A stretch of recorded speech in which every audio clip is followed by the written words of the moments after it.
Halo teman-teman. Nah, di sini aku mau menjelasin nih tentang topologi jaringan komputer. Nah, tapi sebelum itu aku mau tanya nih ke teman-teman sendiri. Kira-kira teman-teman sendiri itu tahu nggak sih topologi jaringan komputer itu apa? Terus pembagian jenis-jenisnya tuh apa aja sih? Kemudian yang terakhir itu ada perbandingannya itu apa aja? Tapi sebelum itu aku mau kenalin diri aku dulu nih sama rekan aku. Kenalin, aku sebagai Muhammad Rifki Adi Prayoga, biasa dipanggil Rifki. Kemudian aku dari Teknik Komputer Angkatan 2024 yang berdomisili asli di Jakarta. Dilanjut ke rekan aku untuk memperkenalkan diri. Halo semuanya, nama aku Aisyah Pralini Putri. Aku biasa dipanggil Caca. Aku dari Teknik Komputer Angkatan 2024 dan aku berasal dari Semarang. Oke, nah di sini kan kita udah memperkenalkan diri nih. Kita lanjut ke bagian slide berikutnya. Nah, di sini kalian pernah bingung nggak sih? Kenapa ya jaringan di rumah ataupun di sekolah itu kadang lambat atau mungkin bisa putus-putus? Nah, bisa jadi itu karena topologi jaringan yang kalian gunakan itu nggak stabil. Nah, selanjutnya biar teman aku atau rekan aku yang menjelaskan tentang apa itu topologi jaringan. Baik, aku akan menjelaskan di sini mengenai topologi jaringan. Jadi, topologi jaringan sendiri itu adalah cara atau metode untuk menghubungkan beberapa komputer di dalam suatu jaringan.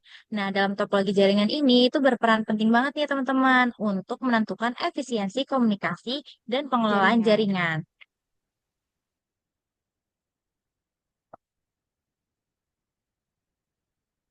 Nah, selanjutnya, tadi kan kalian udah tahu nih tentang topologi jaringan itu apa.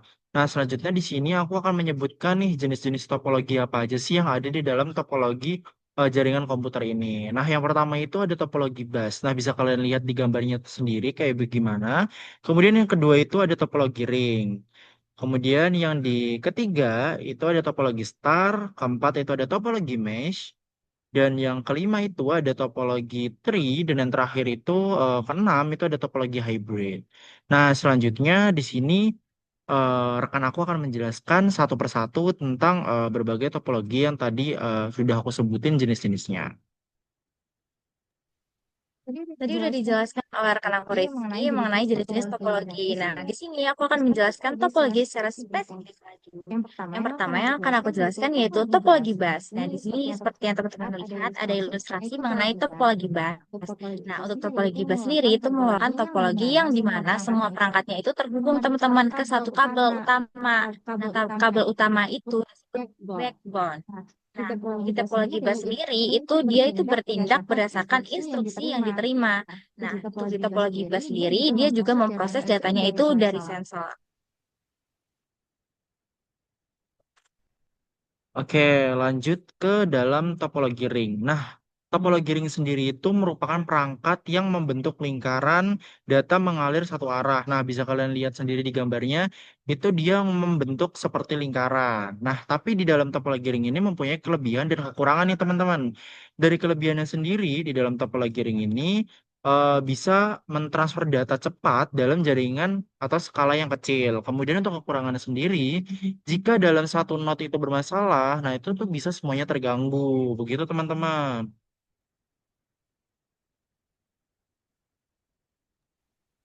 Selanjutnya yaitu topologi star. Nah, bisa dilihat nih teman-teman di ilustrasinya bentuknya itu agak mirip ya sama star atau bintang. Nah, jadi di topologi star sendiri itu semua perangkatnya terhubung ke satu perangkat pusat atau bisa disebut itu hub or switch. Jadi yang ada di tengah itu bisa diberi switch sebagai pusatnya gitu.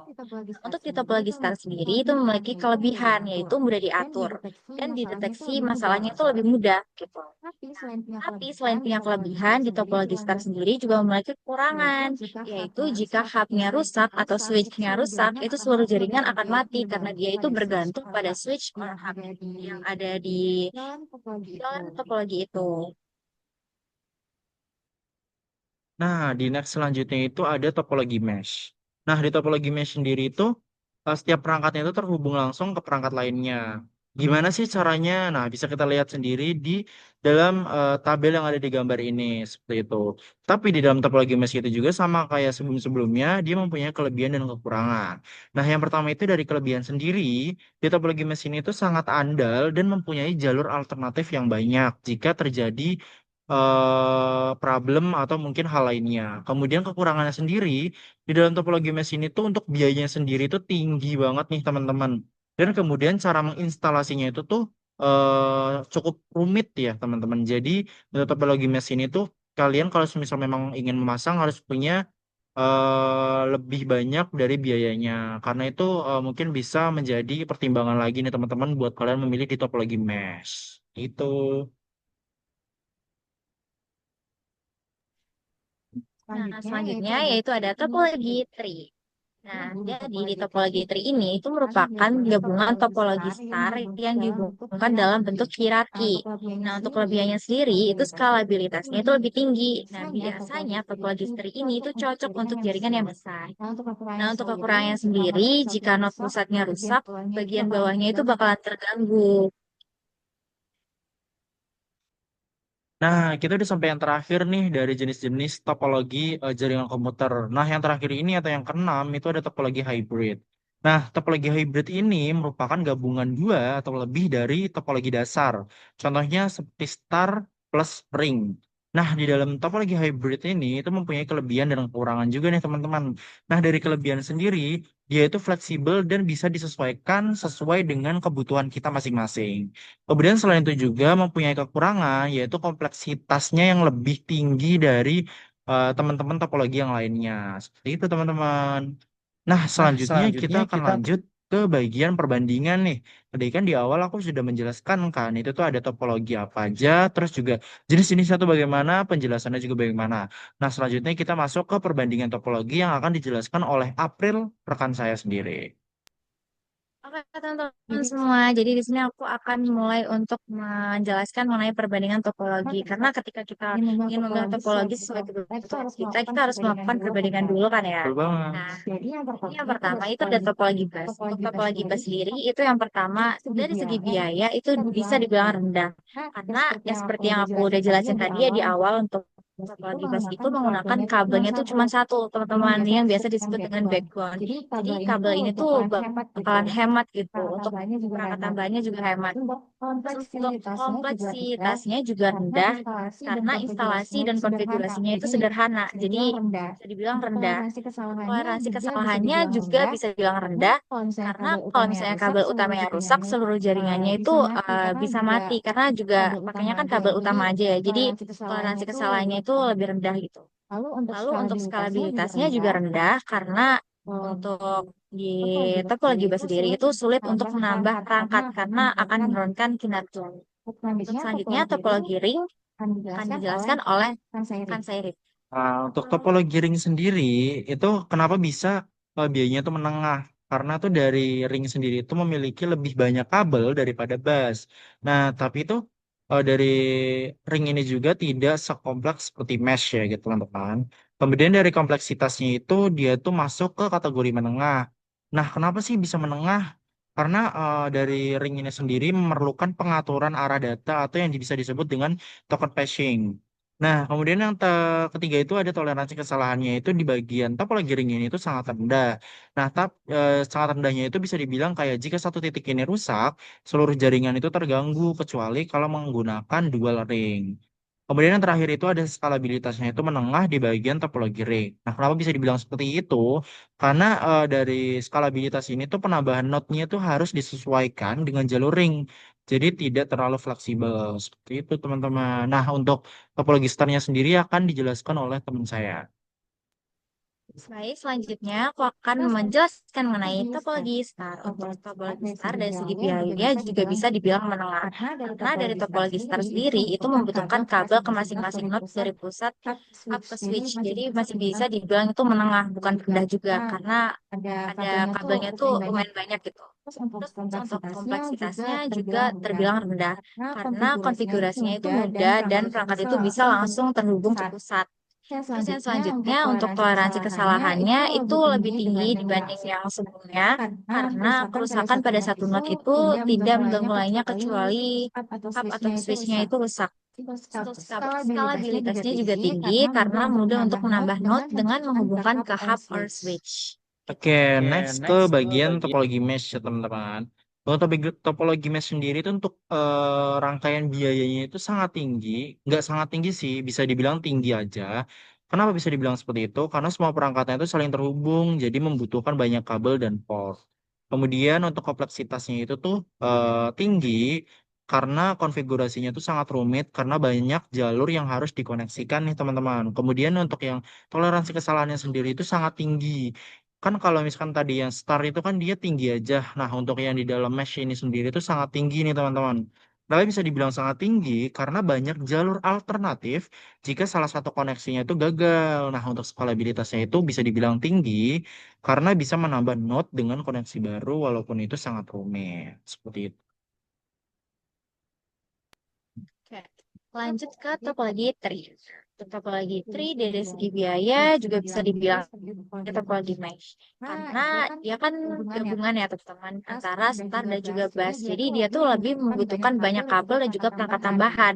Jadi bisa dibilang biayanya itu bakalan tinggi. Untuk kompleksitasnya dibilang menengah karena struktur hierarkinya tuh agak rumit tapi tidak serumit mesh. Jadi bisa dibilang mesh itu tinggi dan kompleksitas untuk tree sendiri itu menengah. Terus untuk toleransi kesalahannya juga bisa dibilang menengah karena jika cabang utamanya itu rusak, bagian bawahnya itu mati. Jadi masih bisa dibilang menengah. Untuk skalabilitasnya itu tinggi karena dapat menambah not pada cabang yang ada. Jadi bisa dibilang skalabilitasnya untuk topologi tree itu tinggi. Oke, lanjut ke yang terakhir nih teman-teman. Nah, bisa kalian sendiri lihat sendiri kan kayak biaya, kompleksitas, toleransi kesalahan, dan skalabilitasnya itu tinggi semua nih teman-teman. Tapi yang paling kita lihat tuh dari biayanya dulu. Nah, dari topologi yang udah di atasnya ini, di nomor 6 ini, di hybrid ini tuh sangat tinggi nih teman-teman buat biayanya. Kenapa? Karena tuh dari hybrid ini kan tadi udah kita lihat bareng-bareng kan untuk gambarnya itu seperti apa.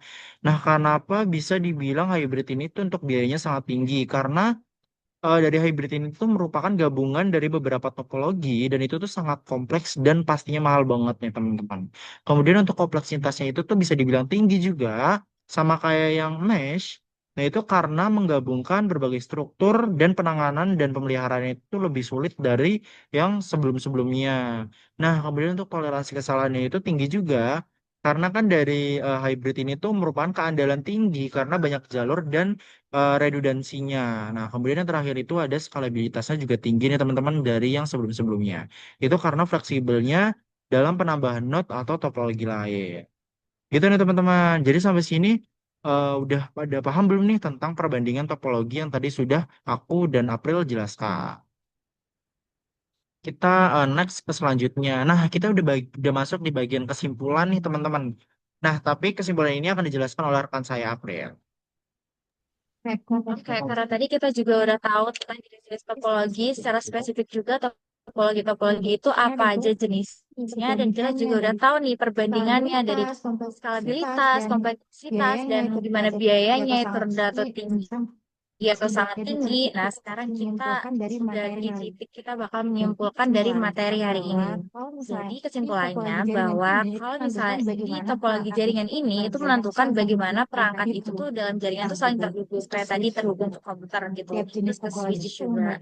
Nah, setiap jenis topologi itu memiliki kelebihan dan juga kekurangan. Seperti tadi yang udah dijelaskan, mungkin aku akan sedikit menyampaikan lagi.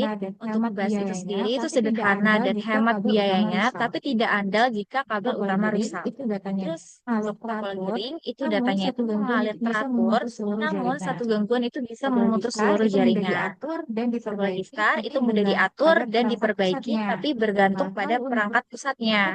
Nah, lalu untuk topologi mesh itu sangat andal, namun mahal dan juga rumit. Nah, topologi jaringan ini menentukan bagaimana perangkat dalam jaringan itu saling terhubung. Nah, setiap jenis topologi ini juga memiliki kelebihan dan juga kekurangan yang akan Oke, dijelaskan. untuk yang ke berapa nih? Kelima ya, teman-teman. Nah, untuk kelima sendiri itu ada topologi tree. Nah, topologi tree ini sendiri itu cocok untuk jaringan besar dengan struktur hierarki. Nah, kemudian yang terakhir dari hybrid itu karena tadi kan jaringannya banyak nih, teman-teman. Nah, tapi ini juga mempunyai kelebihan yaitu fleksibel dan bisa disesuaikan. Tapi dia tuh kompleks dan sangat mahal nih, teman-teman. Jadi buat teman-teman sendiri Kalau untuk pemilihan topologi harus disesuaikan dengan kebutuhan jaringan, skala, anggaran, dan tingkat keandalan yang kalian inginkan. Nah, sampai sini gimana nih teman-teman? Kalian udah paham belum nih tentang penjelasan kita? Kalau misalkan kalian masih belum paham, bisa komen-komen di bawah dulu nih teman-teman. Dan untuk itu juga kami ingin meminta buat teman-teman itu saling mendukung dari channel ini. Jadi jangan lupa untuk like dulu, terus jangan lupa untuk subscribe-nya, karena kalau kalian banyak yang like, otomatis kita akan lebih senang untuk menjelaskan sesuatu lagi. Nah, yang terakhir, terima kasih buat teman-teman semua yang sudah melihat video ini. Jangan lupa untuk like lagi, kemudian jangan lupa untuk subscribe and klik tombol loncengnya, dan jangan lupa di-share ke teman-teman kalian juga biar teman-teman kalian itu lebih tahu apa yang kalian tahu gitu. Thank you guys. Terima kasih.